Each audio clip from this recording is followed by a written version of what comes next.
Assalamualaikum warahmatullahi wabarakatuh. Di sini kami dari kelompok 2 MP23C akan menjelaskan mengenai skincare overload, tren self-care atau tekanan sosial di kalangan Gen Z.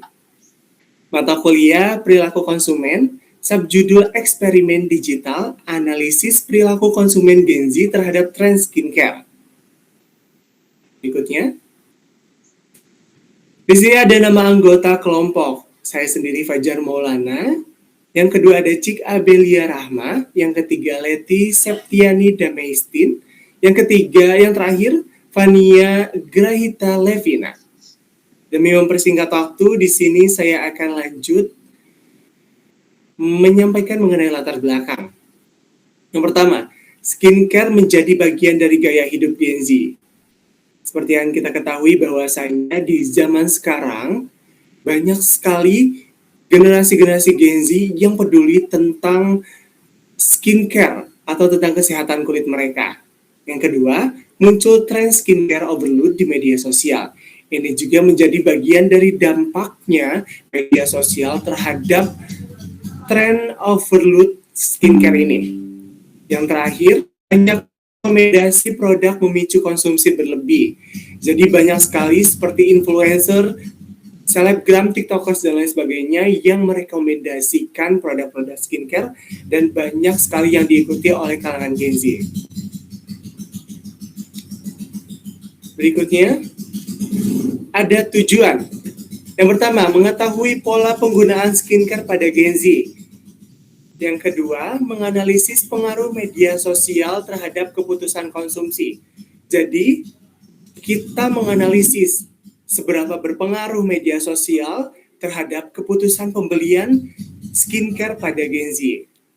Yang ketiga, mengidentifikasi motivasi penggunaan skincare.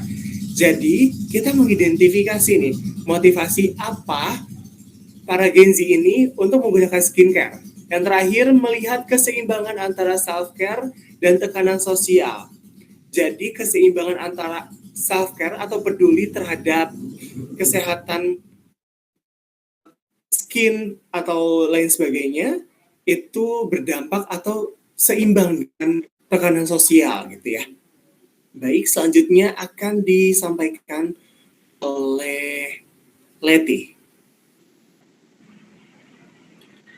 Oke, di sini saya akan menjelaskan tentang profil respondennya seperti yang ada pada layar, di mana perempuan lebih banyak dibandingkan laki-laki ya. Dan untuk status, di sini kita dominan mahasiswa yang lebih banyak pemakaian skincare-nya. Juga usia, di sini usia tergolong banyak di usia 19 sampai 21 tahun. Domisilinya terbanyak pun ada dari Jawa Barat dan pengeluaran pribadi per bulan di sini kebanyakan orang memakai skincare atau penggunaan skincare, mereka mengeluarkan budget di pengeluaran kurang dari 500.000. Selanjutnya ada pola penggunaan skincare, yaitu penggunaan skincare per hari, di mana yang pertama ada mayoritas responden menggunakan skincare itu di 2 kali sehari ya. Mereka dengan rata-rata menggunakan 3 sampai 5 produk. Dan lama menggunakan skincare, sebagian besar telah menggunakan sekitar kurang lebih 1 tahun dan banyak responden yang sudah menggunakan lebih dari 3 tahun. Selanjutnya di sini ada brand skincare favorit. Banyak sekali brand-brand sekarang yang udah dan brand luar yang mengeluarkan produk-produk, tapi di Indonesia lebih dominan orang-orang menggunakan brand, yaitu ada di Skin TV, yang kedua ada di Wardah, Something, dan Azarin. Dan menunjukkan preferensi pada brandnya itu yang trust, lalu populer di pasaran dan mudah diakses. Jadi banyak skincare yang sekarang mudah ditemui, yaitu seperti ada di Alfamart, di toko-toko kosmetik. Maka dari itu orang lebih dominan memakai skincare yang lebih mudah ditemukan. Selanjutnya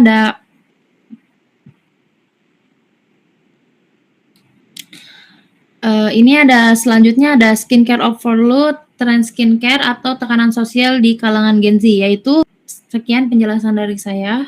Selanjutnya boleh dilanjutkan, Fania.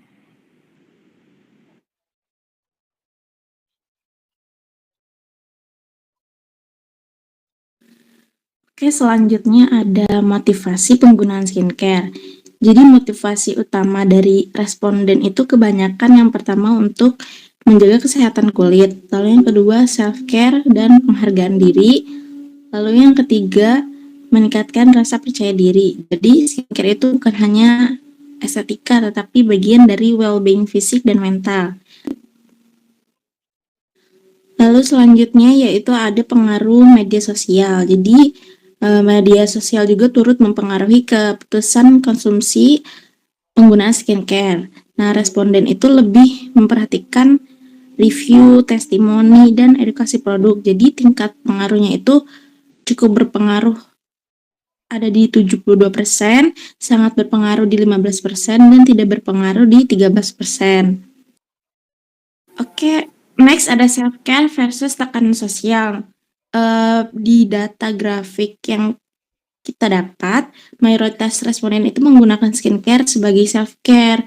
Jadi tekanan sosial tetap ada, namun tidak mendominasi, menunjukkan kalau Gen Z ini menunjukkan sikap lebih sadar kebutuhan kulit dan tidak sepenuhnya ikut tren.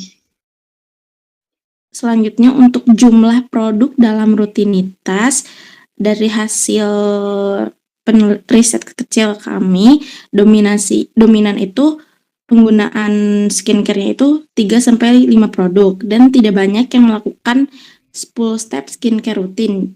Jadi menunjukkan kalau konsumsi skincare pada Gen Z ini relatif rasional. Selanjutnya akan dibacakan oleh Abelia. Selanjutnya, temuan utama. Jadi, dari keseluruhan hasil penelitian, ada beberapa temuan utama yang bisa kita simpulkan. Yang pertama, skincare sudah menjadi rutinitas jangka panjang, bukan lagi sesuatu yang sekedar ikut-ikutan tren. Yang kedua, media sosial memang punya peran besar dalam mengenalkan produk, tapi tidak sepenuhnya mengendalikan keputusan konsumen.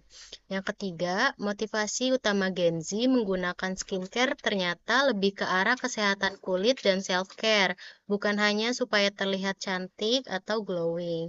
Dan yang terakhir, Gen Z juga termasuk konsumen yang cukup selektif.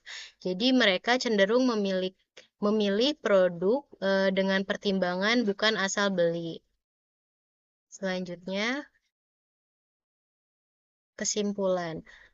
Secara keseluruhan, penggunaan skincare di kalangan Gen Z itu bukan hanya soal penampilan.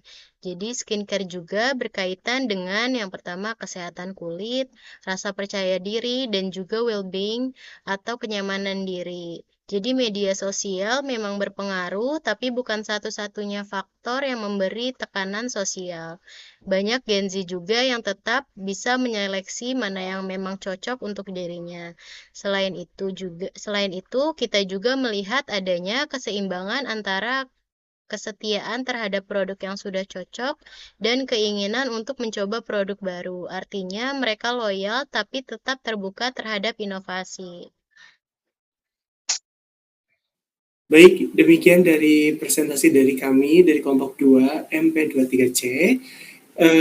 Terima kasih banyak, semoga menginspirasi dan teman-teman semua mendapatkan insight atau ilmu yang bermanfaat dari penjelasan kami. Terima kasih. Wassalamualaikum warahmatullahi wabarakatuh.